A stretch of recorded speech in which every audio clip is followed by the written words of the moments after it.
Hello दोस्तों, नमस्कार। स्वागत है आप सभी का एजुकेशन मंत्रा में। दोस्तों, झन्नाटेदार खबर आ चुकी है और नई प्राथमिक शिक्षक भर्ती 2024 का आगाज हो चुका है। जी हाँ दोस्तों, और हाई कोर्ट का जो आदेश जारी हुआ है वो ढेरों खुशखबरी लेकर आया हुआ है। तो डिटेल में जानेंगे, जांचेंगे, परखेंगे, पूरे आदेश को समझेंगे। तो चलिए दोस्तों, वीडियो को शुरू करते हैं। नई प्राथमिक शिक्षक भर्ती का जो इंतजार कर रहे थे उनके लिए बहुत बड़ी खुशखबरी है। 2024 में आखिरकार 6 साल बाद अगर आई है भर्ती तो वह हाईकोर्ट की डिवीजन बेंच से भर्ती निकल के आई है। और ये बहुत ही सुखद खबर है।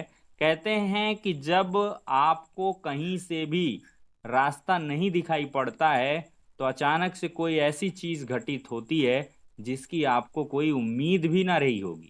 जी हाँ दोस्तों, यही मामला हुआ है हाईकोर्ट के इस डिवीजन बेंच के आदेश में। यहाँ पर दोस्तों देख सकते हैं, स्पेशल अपील नंबर है 79 of 2020। Alok Kumar and another की ये याचिका थी। अच्छा खासा लंबा समय बीता, 2020 में ये स्पेशल अपील दाखिल होती है और ये मामला निर्णित होता है 2024 में। मतलब कि 4 साल कोर्ट में ये मामला चलता रहा और ये विवाद था 40-45 बनाम 30-33 का। यानी कि जो कट ऑफ है वो 40-45 सरकार ने मान करके वैकेंसी को कंप्लीट किया, लेकिन 30-33 का कट ऑफ मूल शासनादेश में था। तो उस प्रकार की बहुत सारी चीजों को लेकर के ये विवाद चलता रहा और फाइनली न 30-33 की सरकार के मतलब पहले के आदेश को माना और न 40-45 पर, जबकि जो बची हुई 68-500 की सीटें हैं उस पर हाईकोर्ट की डिवीजन बेंच ने एक नया और नायाब फैसला सुनाया है।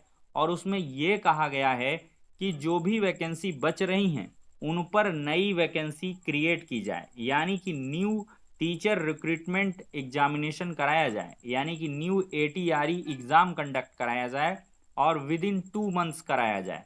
तो ये दोस्तों आप हम ऑपरेटिव पार्ट में देखेंगे। यहाँ पर एट लास्ट आप लोग देख सकते हैं पैरा नंबर 35 में दिया गया, there is another aspect of the matter which requires our consideration.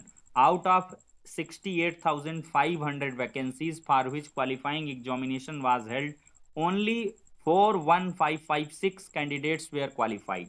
मतलब 68,500 शिक्षक भर्ती जब निकल के आई तो केवल 41,556 कैंडिडेट ही क्वालिफाइड हुए। Who have who may have appeared in the subsequent recruitment process initiated by the advertisement 20/8/2018। तो ये विज्ञापन जो आया था 20/8/2018 को आया था। Moreover it is inform that thereafter another recruitment for filling up 69,000 post of ATRE. ठीक है, ये 69,000 का एक अलग सा विज्ञापन 5 दिसंबर 2018 को जारी होता है। But these post were not included 27,713 post against which the qualifying exam ATRE was held. यहाँ पर 27,713 पोस्ट की बात की गई है। मतलब दोस्तों जो वैकेंसी आपको आएगी वो 27,713 पोस्ट की लगभग आएगी।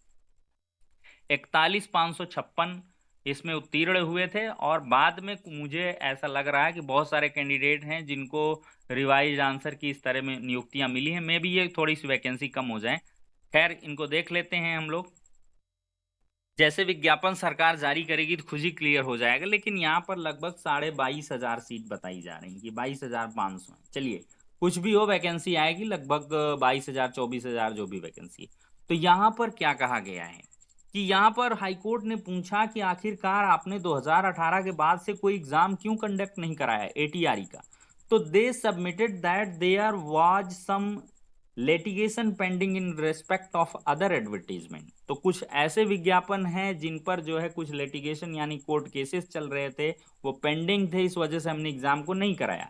तो यहां पर हाईकोर्ट ने कहा है we see no justification for not holding another ATRE after 2018। तो हाईकोर्ट ने कहा कि हमारे पास जो भी तर्क आए वो जस्टिफाई नहीं कर रहे थे कि सरकार 2018 के बाद से अभी तक एग्जाम करवाई क्यों नहीं। मतलब कि ये हाईकोर्ट ने नकारे हैं, जो भी इन्होंने तथ्य पेश किए हैं उनको हाईकोर्ट ने नकारा है कि हम कोई वैलिड रीजन नहीं पाते हैं। We therefore direct the state government and the board whoever may be responsible in this regard to take immediate step for holding ATRE in terms of the relevant rules unless there is any legal impediment in this regard।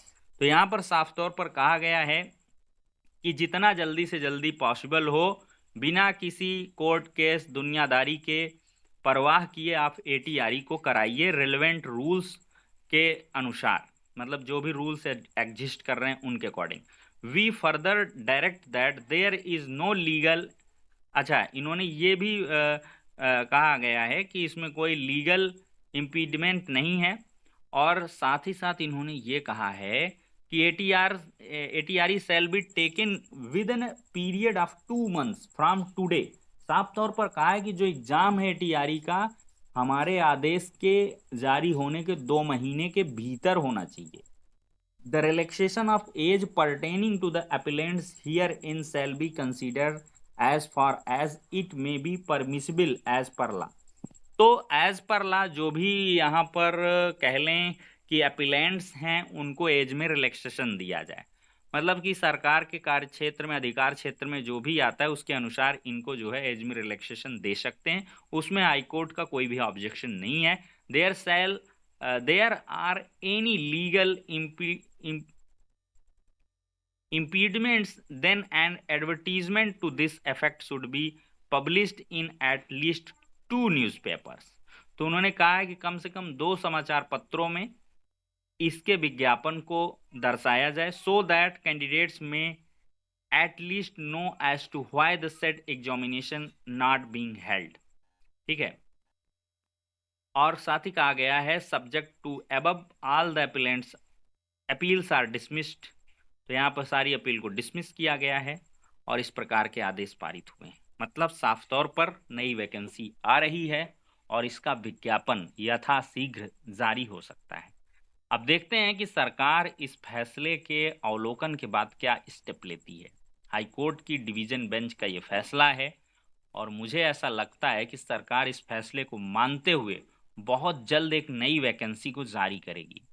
और साथ ही साथ दोस्तों देखा जाए अगर ये मामला सरकार के विज्ञापन जारी करने से पहले सुप्रीम कोर्ट जाता है तो सरकार रुकेगी, जैसे कि 69,000 शिक्षक भर्ती में रुकी हुई है। कोई भी नई लिस्ट, कोई भी जल्दबाजी करने से पहले सरकार बिल्कुल साफ कदम उठाएगी। लेकिन एक बात तो तय है दोस्तों, यहां से क्रिस्टल क्लियर है बात कि एक नई वैकेंसी आपको मिलने जा रही है। और मैंने जैसा आपको कहा था, बहुत पहले बताया था कि आप पढ़ाई शुरू कर दीजिए, 2025 में आपको एक वैकेंसी मिलेगी। वो वैकेंसी 68,500 के बचे हुए सीट की हो या नई हो, ये भविष्य बताएगा, लेकिन एक वैकेंसी आपको मिल रही है और ये मौका बहुत ही सुनहरा है। जो भी वीडियो देख रहे हैं कम से कम अपने दोस्तों को शेयर कर दें ज़्यादा से ज़्यादा और सभी लोग जागरूक हो जाएं, पढ़ाई पर फोकस रहें। देखिए सुप्रीम कोर्ट भी ये मामला जाएगा, कुछ भी होगा, आना पाई इसमें बदलने वाला नहीं है। जो भी आदेश दिया गया बहुत ही बेहतरीन है और डिवीज़न बेंच के आदेश जल्दी से पलटते नहीं हैं, ये आप लोग भी बखूबी जानते हैं, क्योंकि 2 जजेस की बेंच इस मामले को निर्णित करती है और आदेश में कहीं से भी रंचमात्र का कोई संदेह नहीं कहा जा सकता है। यही एकदम से सही रास्ता है कि जो भी वैकेंसी बची हुई है उसमें आप नाम्स को, जो आपके कह लें कंडीशंस हैं एलिजिबिलिटी के, उनको घटा नहीं सकते हैं। जो क्राइटेरिया फिक्स किया गया था 40-45 का, तो चूंकि वो क्वालिटी पॉइंट मार्क्स हैं और इसी का मामला 69,000 में रहा, तो कुल मिला के बात स्पष्ट है कि क्वालिटी पॉइंट्स पर कोई समझौता नहीं, आप अलग से एग्ज़ाम करवाइए। बहुत सारे लोगों ने देखा होगा, मैंने आपको कहा था जिस दिन ये खबर आई थी, आदेश सुनाया गया था, ऑपरेटिव पार्ट या जो डिस्कशन हुआ था वकीलों से प्राप्त इन्फॉर्मेशन, मैंने अपने जो भी अब तक के अनुभव है उनके आधार पर कहा था कि जरूर ये फैसला आएगा कि उसमें नई वैकेंसी टाइप ही होगी और नए अभ्यर्थियों को मौका मिलेगा, और साथ ही साथ जो अभ्यर्थी पहले से लगे हुए थे इस भर्ती के बिहाफ पर, तो उनको एज में रिलैक्सेशन मिल जाएगा। सेम आदेश आपको देखने के लिए मिला है। तो दोस्तों ये होती है रियल और ऑथेंटिक इन्फॉर्मेशन जो आपको हमेशा से एजुकेशन मंत्रा यूट्यूब चैनल के माध्यम से प्रोवाइड की जाती रही हैं। तो अभी से आप लोग लग जाइए, एक वैकेंसी आ रही है, ये 100% क्लियर हो चुका है इस आदेश के बाद। अब कुल मिलाकर आपको कायदे से मेहनत करने की आवश्यकता है, और सबसे बड़ी बाजी देखा जाए तो जो नए कैंडिडेट हैं वो मारेंगे, क्योंकि उन्होंने ज़्यादा यातनाएं झेली नहीं है। जो अभी लेटेस्ट का डीलेट का बैच है उसके लिए तो ये बहुत ही सुखद खबर है। तो ठीक है दोस्तों, इस वीडियो में इतना ही, नेक्स्ट वीडियो में मिलते हैं।